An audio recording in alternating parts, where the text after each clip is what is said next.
Hola, ¿cómo están?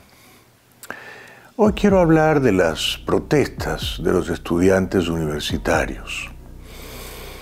De los estudiantes universitarios en la Argentina que han salido a protestar airadamente contra el gobierno del presidente Milei y de los estudiantes universitarios de élite aquí en Estados Unidos que han salido a protestar a favor del pueblo palestino y contra el gobierno de Israel y contra el gobierno de Biden, que apoya al gobierno de Israel. Quisiera comenzar con la Argentina. Mi corazón está siempre allá. He visto estos días las imágenes de los jóvenes estudiantes en Buenos Aires y en otras ciudades argentinas, copando las calles, marchando masivamente, gritando consignas contra el gobierno de Milei, protestando enérgicamente contra los recortes presupuestarios que el gobierno de Milei ha impuesto a las universidades públicas argentinas. Yo los entiendo, pero también entiendo al gobierno de Milei. Me parece que en este caso los estudiantes universitarios argentinos que tienen la suerte de poder asistir a buenas universidades sin pagar nada,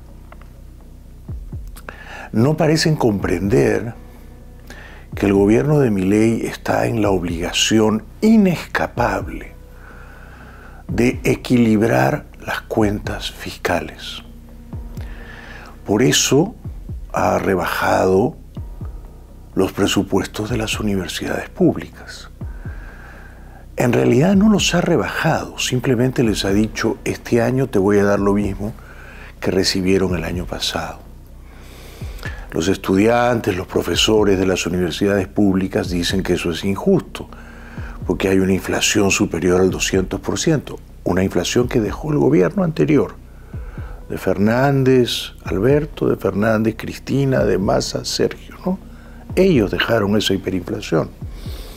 Entonces los estudiantes y los profesores de las universidades públicas argentinas piden que el gobierno de Milei les aumente el presupuesto proporcionalmente con la inflación. O sea, que el presupuesto de este año sea 250% superior al del año pasado. Pero Milei y su equipo económico, no por maldad, ni por crueldad, ni por humillar a nadie, les han dicho no podemos. Tenemos que practicar la austeridad, todos nos tenemos que ajustar un poco el cinturón. Es urgente, es imperativo salir de la hiperinflación y para eso tenemos que equilibrar las cuentas, tenemos que llegar a déficit cero. El gobierno argentino no gastará nada, ni $1 más, ni un peso más de lo que ingresa, de lo que recauda. Eso es déficit cero. Por tanto, es tiempo de emergencia presupuestaria. Solo la Argentina va a salir de la hiperinflación, que es un cáncer que destruye la economía de los más pobres y que destruye también la economía de los estudiantes universitarios que no pagan por aquella enseñanza. Solo va a extirpar ese cáncer la Argentina si se acaba con el desequilibrio fiscal. Entonces, yo entiendo a los muchachos que salen a marchar. Ellos creen que Milei les quiere cerrar las universidades públicas. Y no es así. Milei quiere, y lo ha logrado en el primer trimestre de este año, tener superávit. ¿Qué significa tener superávit? Que no solo se ha llegado a déficit cero, sino que hay un sobrante en la caja fiscal. Ha entrado más, un poquito más de lo que ha salido. Como ustedes saben, cuando eres gobierno, el dinero que entra es lo que la gente paga por impuestos, principalmente, ¿no? Y en la Argentina hay una larga y horrible tradición de que ingresen 100 al gobierno nacional y salgan 500. Y entonces hay un agujero de 400. Hay un hueco negro de 400. Hay que cubrir ese déficit. ¿Cómo se cubre ese déficit?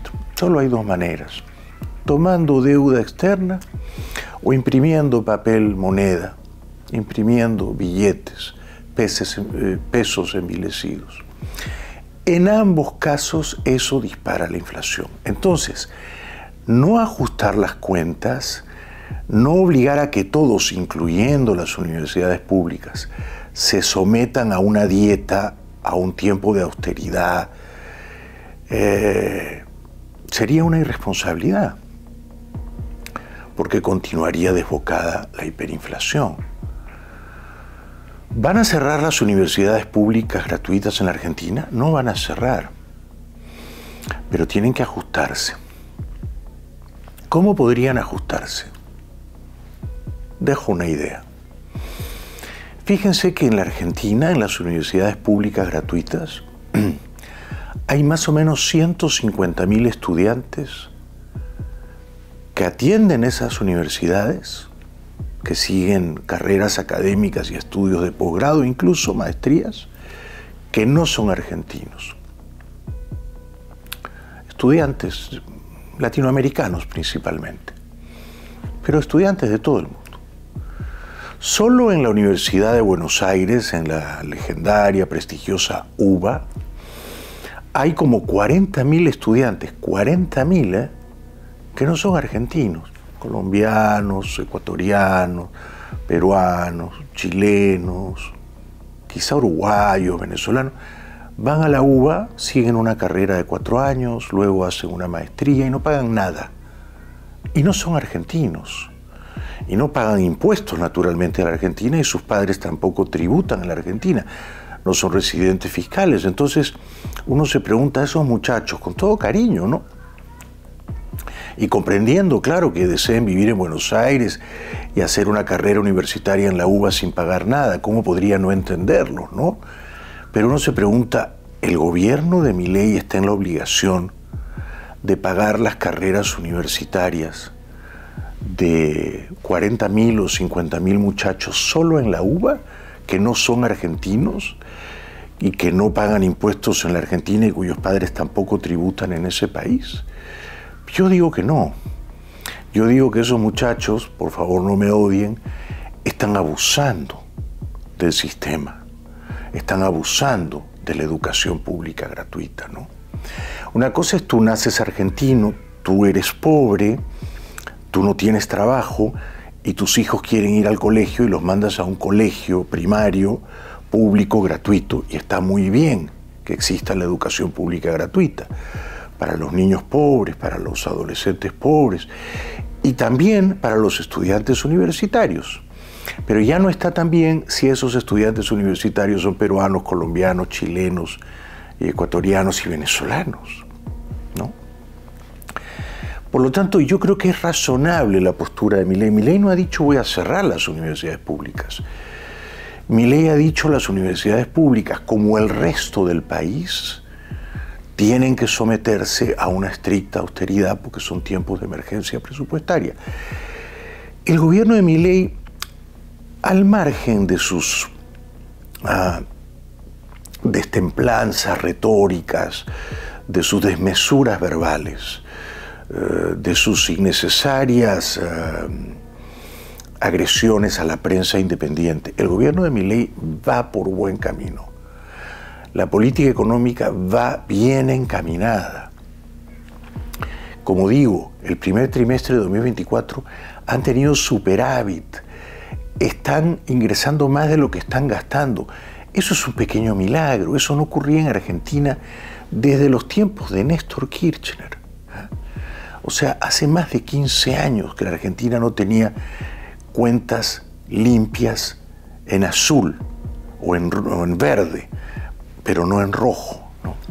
Alguna gente las ganancias las computa en azul, otra gente las ganancias las escribe en verde, por eso digo verde o azul, pero ya no cuentas rojas. Algo más.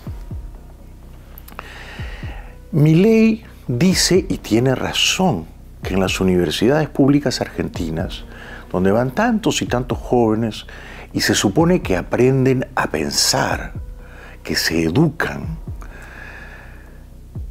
Milei dice que en esas universidades no siempre se enseña a que los jóvenes piensen bien, ni a que piensen con libertad, ni a que piensen con aprecio a la libertad. Porque en esas universidades se adoctrina a los jóvenes para que sean ciudadanos de izquierda militante, de izquierda radical, de izquierda peronista. Entonces, el gobierno tiene que financiar unas universidades, ahora el gobierno liberal de Milei, para que los jóvenes vayan a esas universidades y allí los profesores, que casi todos son de izquierda peronista radical, les enseñen que el gobierno de Milei es fascista, que el gobierno de Milei odia al pueblo, que el gobierno de Milei está en contra de los intereses de los pobres. Entonces, la universidad pública, que es gratuita y que sostiene el gobierno con los impuestos que paga la gente trabajadora, laboriosa, el sector privado, la universidad pública no debería ser un cuartel de operaciones o un cuartel de adiestramiento, de entrenamiento de regimientos enteros, de batallones, de soldados en la causa de la izquierda peronista. Porque allí les van a enseñar, por ejemplo, que el déficit fiscal no es malo, que si el gobierno gasta mucho más de lo que ingresa, no es malo, que emitir papel moneda, o sea, imprimir pesos argentinos de una manera independiente del crecimiento de la producción, no es malo, que la inflación no es necesariamente mala y que en cambio el libre mercado, el capitalismo, el libre comercio y la globalización, todo eso es malísimo, porque daña a los pobres y privilegia a los ricos. Entonces, mi punto aquí en cuanto a la Argentina es que los estudiantes protestan y yo los entiendo, pero yo creo que en este punto el gobierno de Milei tiene razón y que esas universidades tienen que ajustarse, tienen que someterse a los dictados de la realidad y tienen que imponer, como todos en el país, unas privaciones, unos renunciamientos, unas dietas. Y además me parece que en esas universidades públicas habría que repensar quiénes enseñan y qué enseñan. No digo que todos los profesores tienen que ser liberales, habrá una cuota significativa de profesores de izquierda, pero también debería haber profesores de derecha, profesores liberales, ¿no? Porque de otro modo en esas universidades no se enseña a pensar, sino se enseña a obedecer. Y se enseña a obedecer la consigna de la izquierda radical peronista, ¿no? Con lo cual es una paradoja, o como dicen en Colombia, una parajoda, que Milei les tenga que dar un montón de plata para que los profesores pagados por el gobierno de Milei enseñen a los alumnos, incluyendo a los alumnos latinoamericanos no argentinos, que hay que odiar al gobierno de Milei y hay que hacer todo lo posible para que termine cuanto antes de sus plazos democráticos. Eso en cuanto a Argentina. En cuanto a las universidades de élite en este país, digo las mejores y las más caras, ¿no? Harvard, Yale, Columbia, NYU, Brown, Chicago, Stanford, entre otras. Los estudiantes, que casi todos pertenecen a familias privilegiadas, ¿no? Aunque hay, por supuesto, estudiantes con becas. Estas son universidades que no son públicas gratuitas como la Argentina, estas son universidades privadas carísimas. Mis hijas mayores han asistido a universidades privadas carísimas en Nueva York. Cuando digo carísimas, te cuestan $70.000, $80.000 al año, ¿no? Cada una, ¿no? Y sobre eso los gastos de vivienda y alimentación, ¿no? $100.000 al año. Estos estudiantes, que son privilegiados por tanto, han salido a marchar a favor del pueblo palestino, en contra del gobierno de Israel, en contra de la ocupación militar de Israel en Palestina. Básicamente el argumento de ellos es que el gobierno de Israel, el ejército de Israel, están cometiendo un genocidio contra el pueblo palestino, que han ocupado ilegalmente la Franja de Gaza, que han matado a 30.000 palestinos y que todos o casi todos eran civiles inocentes, y por lo tanto que el gobierno de extrema derecha de Israel, del señor Netanyahu, está perpetrando una carnicería, un baño de sangre, un genocidio en perjuicio del pueblo palestino. Exigen que Israel se retire de la Franja de Gaza, exigen un cese al fuego permanente, exigen que el gobierno de Biden deje de dar dinero y armas a Israel. Tienen razón estos muchachos, en parte, solo en parte, pero no completamente. Y por tanto sus protestas son destempladas, exageradas y, si me apuran, injustas. Diré por qué. Esta guerra comenzó el 7 de octubre del año pasado. Un comando de terroristas palestinos de Hamás entró de madrugada a Israel. Asesinaron como a 1.200 ciudadanos de Israel, casi todos en sus casas, en kibbutz, familias de clase media baja, familias que no eran de extrema derecha, ni que tenían hijos militares, y que veían con buenos ojos la paz y la armonía con los palestinos. Entraron y los mataron a todos, a los viejitos, a los niños, a los bebés en sus cunas. Los exterminaron, los aniquilaron, ¿no? Eso fue un genocidio. En ese momento estos estudiantes de universidades de élite privadas en Estados Unidos salieron a marchar, a protestar, a cantar consignas contra los terroristas de Hamás, a exigir que se hiciera justicia, a pedir que se liberasen a todos los rehenes que esos terroristas se habían llevado. No que yo recuerde. No marcharon, no protestaron, no se manifestaron, no acamparon, ni montaron carpas en los campos. Nada. El gobierno de Israel tenía que ir a buscar a esos terroristas, tenía que dar de baja a esos matarifes, tenía que eliminar a la banda terrorista Hamás. Por eso entró en Gaza.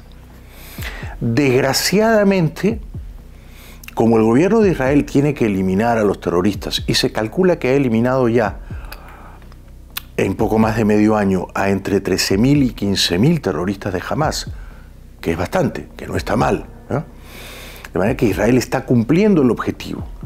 Ha matado a unos 13.000 terroristas de Hamás. No ha recuperado todavía todos los rehenes, sabe Dios si están con vida.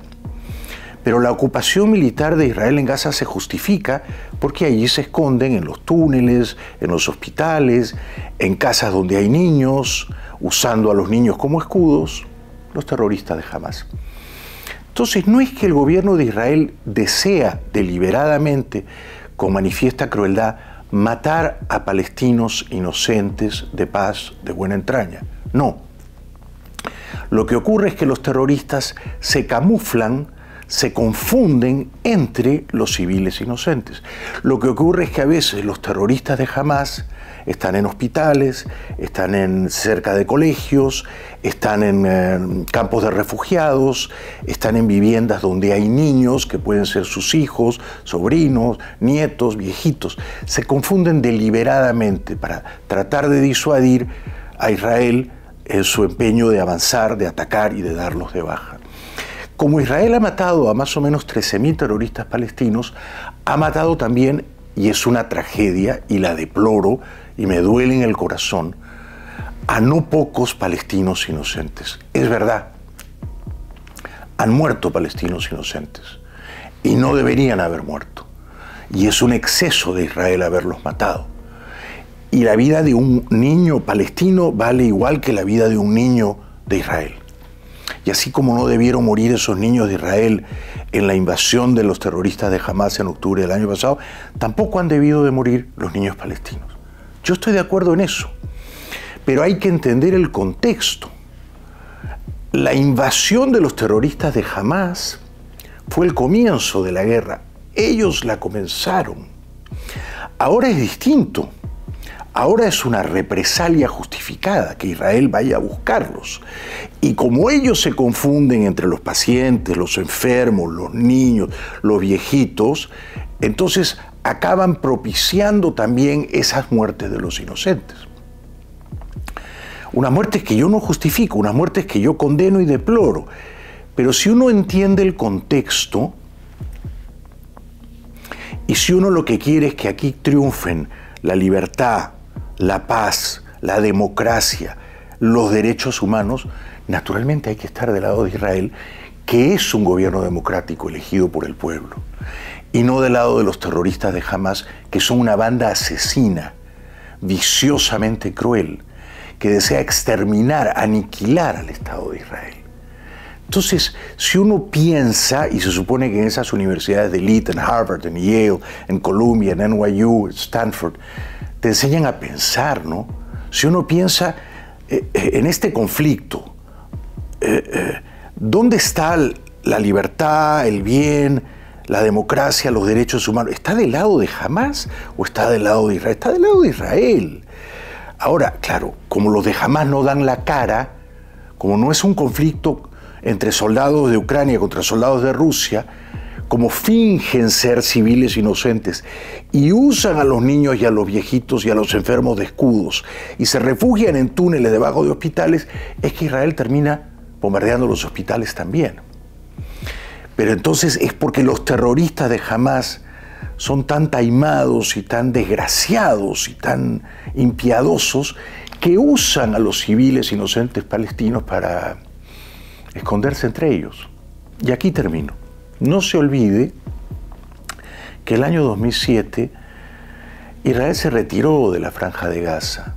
Israel dijo, señores palestinos, autogobierno, hagan unas elecciones libres, elijan a un gobierno, buena suerte, tratemos de llevarnos en paz. ¿Y qué hizo el pueblo palestino en la Franja de Gaza? Entre varios partidos y varios candidatos, ¿a quién eligió? Eligió a la banda terrorista Hamas. Entonces, cada palestino que el año 2007 votó por Hamas es también responsable de esta sangría, de este baño de sangre, de esta lamentable violencia que existe ahora en la Franja de Gaza, que ha matado a miles de terroristas, pero que también ha matado a centenares o a millares de personas que no merecían morir, que no tenían nada que ver con Hamas, y que incluso probablemente eran palestinos de bien que odiaban a Hamas. Pero los palestinos de Gaza están sufriendo hoy todavía, 2024, tantos años después, 17 años después, las consecuencias de haber votado democráticamente por la banda terrorista Hamas, que desde entonces capturó el poder y lo usó con mano de hierro para aplastar a todos sus enemigos, incluso a los palestinos de bien. Así que en estas protestas de estudiantes en la Argentina y en Estados Unidos, los argentinos contra Milei, los estadounidenses contra Netanyahu, lamento decirles que yo no estoy con los estudiantes y que estoy con Milei y que estoy con Netanyahu. Y espero que los estudiantes aprendan a razonar y a pensar con libertad y con independencia, y que no sean súbditos, siervos, ovejas de un rebaño pastoreado por los tontos útiles de la izquierda.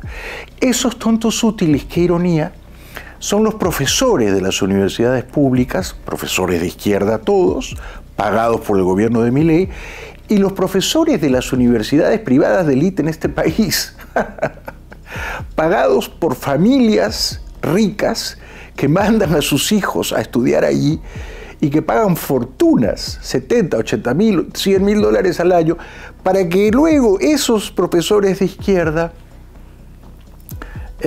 adoctrinen a los jovencitos que asisten allí.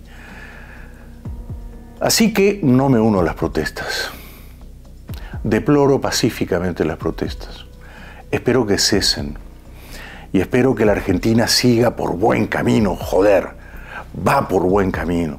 Sueño con que en 2 años estos jovencitos argentinos que han salido a marchar en Buenos Aires, en Córdoba y en Rosario, digan, bueno, no estaba tan mal Milei, porque ahora ya no hay hiperinflación, ahora hay una economía sana, hay futuro, hay trabajo, y no valdrá la pena salir a marchar contra Milei, porque los muchachos estarán pensando, este país ahora despertó, está vivo, respira y tiene futuro. Soy optimista. Seguimos.